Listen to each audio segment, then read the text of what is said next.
For USCFootball.com, I'm Jack Smith, joined by Shotgun Spratling live in Scottsdale, where USC just advanced to the Pac-12 Tournament semifinals with a 4-2 win over Oregon. Shotgun, you're there in person. I'm a little bit jealous, but you saw the Trojans go 2-0 to win Pool B and keep their season alive. Yeah, what tremendous pitching is the biggest thing. This team has been lacking starting pitching for throughout the season. That's been the biggest bugaboo for them. And when you don't get any starting pitching, suddenly you tax your bullpen more, and suddenly you get those high-scoring games. Neither one of these games have been high-scoring out here. They have taken care of business and starts on the mound. Caden Aoki was really good in his limited action on Tuesday, I think. I don't know what day of the week it is anymore. Just bouncing around. And then today, just now, William Watson was fantastic. I was just talking with someone who told me that he has had discussions with 7 scouting directors about William Watson. Mark Wazakowski told me after the game in an interview that he's probably the player on the West Coast that has the most draft helium right now. Watson, 6 innings pitched, 7 hits, gave up some hits, had a couple walks, pitched around it though. He's really efficient early, something that he hasn't been. He got into 6 innings. I believe that's his longest start of the season, and struck out 7, 3-pitch mix. The interesting thing, I actually asked Mark Wazakowski, Oregon's head coach, after the game, how different is he than when you guys saw him? Because when they saw him, he was a 2-pitch pitcher. He had just moved into the rotation, and it was all fastball and slider. And he has gained confidence in his changeup, and that pitch is now a devastating pitch. He's reshaped his curveball a little bit. There's been a ton of work. Give a ton of credit to Seth Etherton. Talking with William Watson after the game, he did give a ton of credit to Seth Etherton for working in him. He says it's the first pitching coach that's really worked with me like that. And, they have developed those pitches, and he has gained confidence in all of them. It's not just that they have good shape on the pitches and there's good tunneling. Those are great things for a pitcher. But if you don't throw them with conviction, with confidence, it doesn't matter. And you saw that actually in the final at bat that he had. Runners on first and third. He gave up his first run in the 6th inning. First and third against Bryce Betcher. Linebacker / center fielders, got some pop, drives a ball deep down the left field line foul, drives another one hard foul. And they're not William Watson's best pitches. I talked with him, joked with him a little bit afterwards. He said, no, those aren't my best ones. Those are sliders in the middle of the plate. Those are hittable pitches. But he also said they aren't my best pitches, but he's still not hitting them fair. And so he had confidence he could throw another one. He threw 5, I think, in a row, 5 or 6, something like that. And then they decided to go to the fastball. And William Watson can get up to 97 miles an hour. We've seen that early in the year. He's been pretty consistently today, was sitting 94, 95 as a starter. I think he touched a couple 96s early. This was a 93-mile-an-hour fastball, so obviously not his best. And he was able to throw it right by Bryce Betcher because he was sitting on that slider, had been trying to time up that slider, wasn't able to, throws it by him, and was able to get that one. And just a tremendous outing for him. But it was 0-0 through 5 innings. So it was a really fun pitcher's duel with him and R.J. Gordon, who actually threw a complete game against USC, if I remember correctly, at Oregon earlier in the season. USC couldn't really get to him until the 6th inning. And it all starts with Ryan Jackson, the guy we've talked about on the podcast previously, just, finding a way to get on base is usually what he does. He just found a way to drive one to right field, and they kept carrying and went out for a solo home run. That kind of broke the dam in USC. That enabled William Watson to breathe a little bit. I think it enabled the rest of the batters to breathe a little bit. They were able to string together some hits, put up a 3-spot there. They added another one on a deep sac fly in the 7th inning. And then the 2 guys that we've talked about all year at the back end of the bullpen were outstanding. Xavier Martinez and Josh Blum. They got into some jams. Gave up 1 run for Xavier Martinez, but they were able to pitch out of it. And, Oregon had their chances, but USC was able to make the pitches when it counted. Yeah, a lot to chew on there. The cool thing for me about William Watson is this is a guy that USC kind of discovered. He'd pitched at 2 different junior colleges.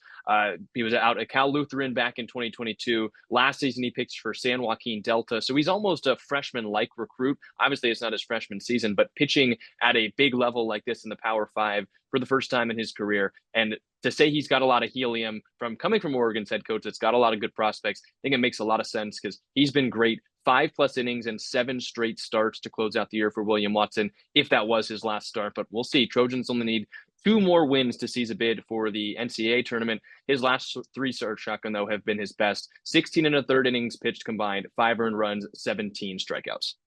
Really good, and his stuff just continues to get better. You mentioned that he played at a couple of junior colleges. He was a shortstop. He's basically a converted shortstop, and that's one of the things that had to kind of be taught out of it. He was throwing with a little bit lower arm slot early in the year. He was throwing more of a slider across the zone instead of straight down. Now, when he's throwing the slider really, really well, it is just an immediate drop at the end. And it's coming off of the fastball that, has a little bit of rise to it, and then the changeup that has some run to it. So everything is coming and looking pretty similar to a hitter out of the hand, and then suddenly they can go in three different directions. And so I think that's the reason why you're seeing him have such success. And again, give a ton of credit to the work that Seth Etherton has done with him to be able to figure out those small things. He told me, William Watson told me afterwards, it was kind of a complete breakdown of his mechanics starting in the fall and start to build him back up. He's coming a little bit more over the top. He's doing a couple different things. He's able to really pronate, he said, always with his changeup, but now he's able to throw it for strikes. And now he's found a consistency with the slider where he's throwing a little bit more like a curveball and being able to wrap around the ball a little bit more than you would a slider. And he says just having a lot of success with that. And he's just beaming after the game. Just a huge smile on his face, and you can see the confidence that he's pitching with, the confidence that's growing in him. And I think you see that throughout the entire roster. Now, obviously, USC still has to win two games, but they have advanced to the semifinals by winning their pool, winning these last two games. And Jack, what is it, 8 in a row now, I believe it is? 8 in a row. That's the best winning streak of the Andy Stankiewicz era, which has spanned over the last 2 seasons. Yeah, 8 in a row. They're playing their best baseball at the right time. Obviously, they have to win their way in. They're not going to get in. Their RPI is still sitting around 80, probably a little bit up after this win over Oregon, but that's not going to get it done. So they're going to have to win the semifinal game, which they still wait to find out their opponent based on the nightcap game. Arizona is playing Cal. Arizona has already solidified its spot in.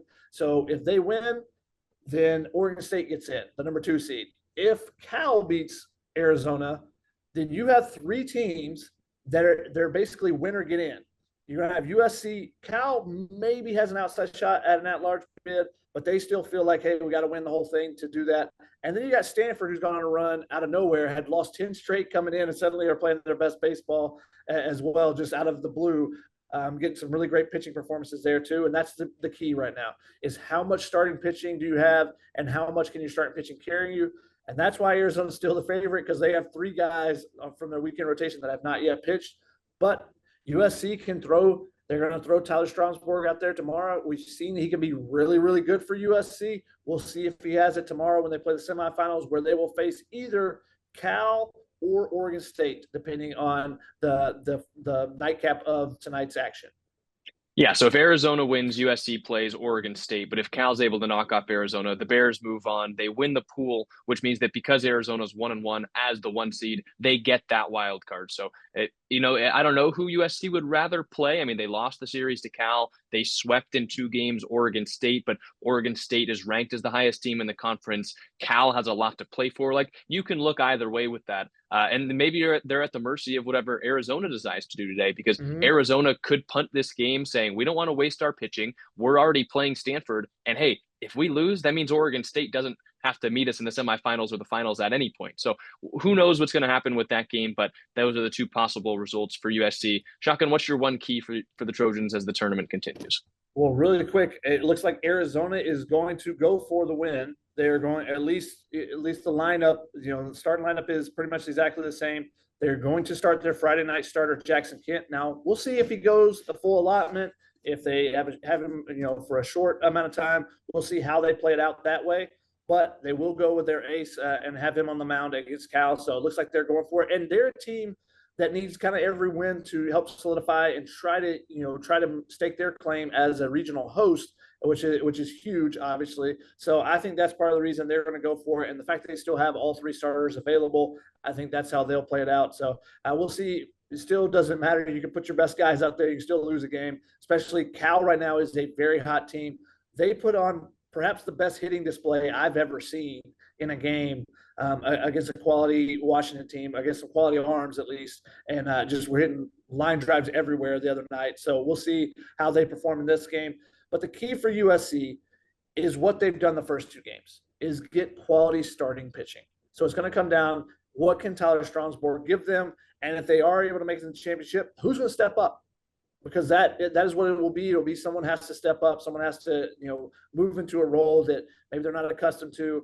USC's kind of bumped all those starters up, so it would be probably the midweek guy. Would you go with Michael Ebner? Do you go with the lefty Mason Edwards?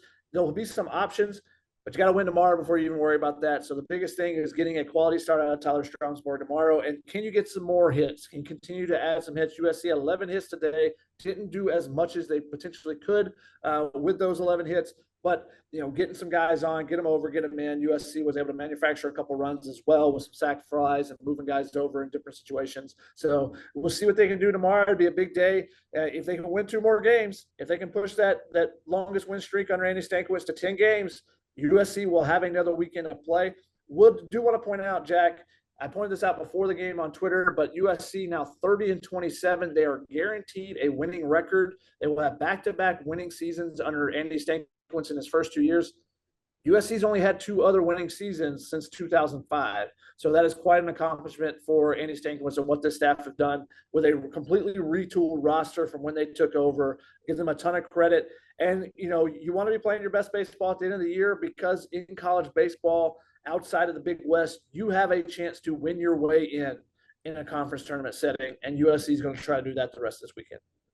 The Trojans trying to get to the NCAA tournament for the first time since 2015. Shotgun, you've done such a good job covering the tournament, and I hope you have a good next couple of days. I bet you're not getting a ton of sleep.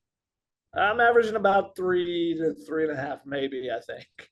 Well, you're doing the Lord's work out there and covering the tournament. USC will play no matter what, who they're playing at 2:30 p.m. On the West Coast tomorrow. So make sure you're tuning into the Pac-12 Network for that. Thank you so much, Shotgun, and thank you guys all for watching this video. Make sure you're checking out uscfootball.com for all of your USC athletics news. Leave a like, hit the subscribe button, and we'll see you next time for Instant Analysis.